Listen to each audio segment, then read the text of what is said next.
কক্সবাজারের ঝিলংজা দক্ষিণ হাজীপাড়া এলাকায় পিছিয়ে পড়া জনগোষ্ঠীর মধ্যে শিক্ষার আলো ছড়িয়ে দেওয়ার লক্ষ্যে কক্সবাজার পাবলিক স্কুলের ভবন নির্মাণ কাজের শুভ উদ্বোধন করা হয়েছে।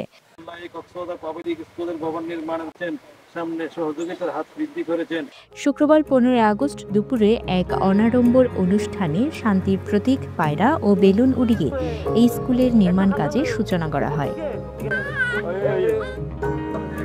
পাহাড় বেষ্টিত এই অঞ্চলের অশিক্ষিত, গরিব ও অসহায় শিক্ষার্থীদের স্বল্প খরচে মানসম্মত শিক্ষা প্রদানের মহৎ এই উদ্যোগটি নিয়েছেন এই এলাকার আরেক সন্তান ইঞ্জিনিয়ার জসিমউদ্দিন, যা এলাকাবাসীর মধ্যে ব্যাপক উৎসাহ ও আশার সঞ্চার করেছে।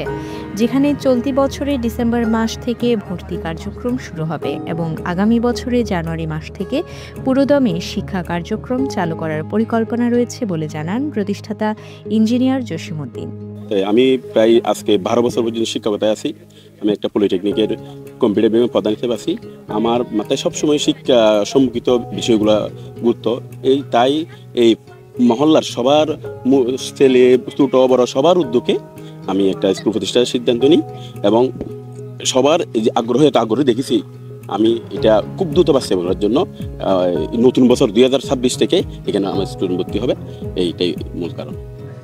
উদ্বোধনী অনুষ্ঠানে প্রধান অতিথি ছিলেন জেলা যুবদলের সাংগঠনিক সম্পাদক আমির আলী।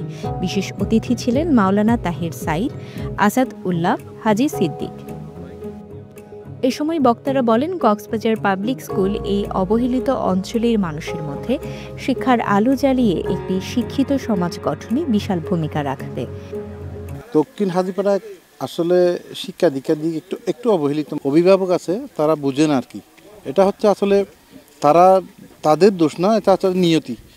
আজকে যে জসিমের যে উদ্যোগ, সেই উদ্যোগকে আমি সাধুবাদ এবং স্বাগত জানাই। এই এলাকার জন্য জসিম যে কাজ করেছে, হয়তো আমরাও করতে পারিনি সেটা। কক্সবাজারের কিছু অভিজ্ঞ তরুণ উদ্যোক্তার উদ্যোগে আজকে এই প্রতিষ্ঠানের ভিত্তিপ্রস্তর স্থাপন। আমি তাদের সর্বাঙ্গীন সফলতা কামনা করি। আজকে অত্যন্ত আনন্দবোধ করছি এই দক্ষিণ হাজীপাড়া এই স্থানে এসে জসিম যে এলাকাবাসীর সহযোগিতায় একটি কক্সবাজার পাবলিক স্কুল নাম দিয়ে এই এত্র এলাকার সন্তানদেরকে শিক্ষার আলো দেওয়ার জন্য একটি সুন্দর উদ্যোগ নিয়েছেন। আশিংরাজিত একুলাইদে কয়েকখান পরিবার আছিল। আশিংরাজির পরে এই সমস্ত পরিবার মসজিদ, মাদ্রাসা, আল্লাহ রহমত এখানে শিক্ষার প্রতিষ্ঠান হইলে আশা করি একজন এলাকার তুনগো ন্যায় বিচারক উড়ে গিয়ে জমিনের দখলে গিয়ে ন্যায় বিচারক এমন একটি উদ্যোগ দেখে আমরা নিজেরাই খুবই আনন্দিত এবং আমাদের সন্তানদের আমরা আশা করি ভবিষ্যতে এখানে পড়ানোর সেই সুযোগটা পাবো। এ সময় আরও উপস্থিত ছিলেন আনো আহমেদ, আবু তৈয়ব রিয়াজ, হেলাল, যুবনেতা সাইফুল ইসলাম, বাবু, হামিদ, আলম, হাসানুজ্জামান, রবি, ওসমান, সাদ্দাম, আরিফ সহ স্থানীয় গণ্যমান্য ব্যক্তিবর্গ ও এলাকাবাসী।